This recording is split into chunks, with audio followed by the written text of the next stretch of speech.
Hey everyone, welcome back. Today we're going to be diving right back into Clair Obscure Expedition 33, the 2025 Game of the Year, and more specifically, we're going to be talking about the free update that shadow dropped the night it won Game of the Year, which includes Verso's drafts. Now, this is a free update that, from what I've read online, can take about 3 hours to complete, and diving into it for just the first 30 minutes was absolutely jaw-dropping.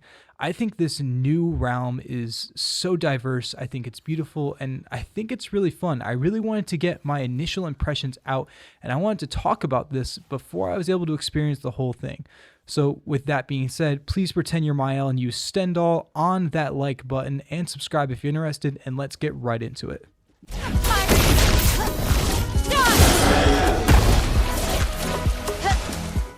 On a side note for this, I did finish Clair Obscure Expedition 33 and was missing one of the records before I got the Platinum Trophy. So I did go into New Game Plus in order to get that because it was in the very first hour of the game after I fought a mime in the introduction section. And I was nervous that I was going to have to go back through the whole game in order to actually play Verso's drafts, but that's not true because there is a way around this. You can actually go into your most recent save, you can press square or whatever that button is on whatever controller you're using, and you can go back into some of your recent saves. It saves up to your last 10 saves. And as long as you haven't gone too far into New Game Plus, you can actually load an old file and load back into a post-game save that you may have. This is exactly what I did, and it enabled me to get right back into it with no issues. The first thing I want to say about this update is it's just more the same of what Clair Obscure Expedition 33 does so well. And the first thing you're going to notice is just how beautiful this new map is. There is so much more color in this new region, and the almost childlike atmosphere is just refreshing. I felt the rest of the map in Clair Obscure Expedition 33 was so sad and depressing, and that makes sense given what the game is about. But this new update, especially because it's drawn by Verso when he was a child, is just so beautiful. And when you first get there, there is actually a dialogue between the characters explaining that this is where he went to be alone. His sisters weren't there to interact with him or influence him on what this area looked like, and it was just purely what Verso wanted. And you can see that because all the things that Verso loves, specifically Esquier, is everywhere. And what I can imagine is that a young Verso created this draft because it's surrounded by blocks and toys and lollipops and candy and just so many bright, fun colors. It just seems like such a fun place to be, and I think that stark contrast but also more of the same beautiful visuals is just a great combo for an update in this game.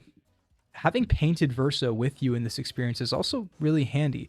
It seems like he has kind of an inside scoop on what regular Verso was thinking when he was creating this world. Now, there are certain times where things happen and he just kind of knows the answer right off the bat, and I think that makes sense. I think it draws a bigger parallel between painted Verso and real Verso, and I think they did a great job at using painted Verso as kind of a bridge for the audience to cross to figure out what's going on here and experience it for the first time while also having some pretty important context to what you're doing there.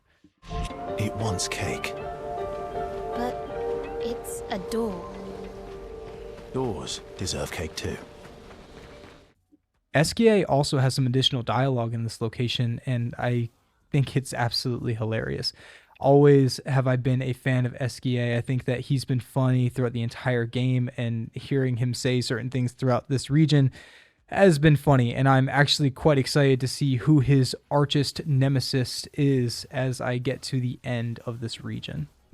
Now, I think it's also important to consider that I did come in here at a very high level, and after beating the game and doing pretty much everything there is to do in this game, including beating Simon, and these enemies are not very challenging. Maybe it's because I know how to exploit the characters to win everything in basically the first turn, but realistically, these enemies are not going to be a challenge if you've played the rest of the game and beaten all of the bosses in it.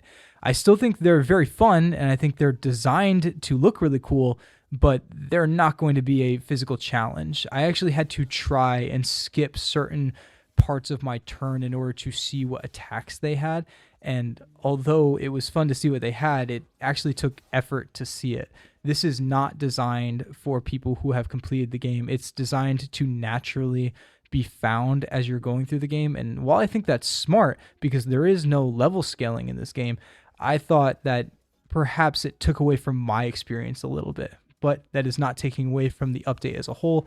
I think Sandfall Interactive made the right decision here, as people would find it naturally and it would pose its own difficulty when you're supposed to find it. There were also some pretty clear bugs. Now, I don't know if it's because I haven't played this game in a while, but I really felt like the timing was off for some of my attacks. And maybe it's because this game was just updated and the update maybe has bugs in it. But there are absolutely some glitches that made me laugh. Nothing game breaking, but there were a few times where enemies would attack me backwards or my attacks just wouldn't hit anything. And I'm sure they will fix that in the long run. This update did just come out 2 days ago, but I think it's worth mentioning that it is not a perfect upgrade and there are absolutely gaps in the production.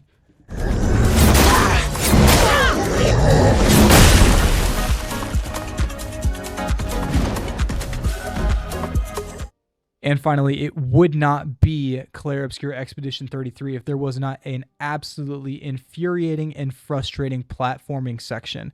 Now, this is a very small part of the update. I only found one, but I had immediate flashbacks to the extra long platforming section that took me probably 35 minutes just to get the swimsuit in the regular game. And this was only 3 steps, but overall, I'm glad they put it in there. I think they recognize that at this point, their platforming is so bad, it's almost funny. And just experiencing it again put a smile on my face, even if it was frustrating.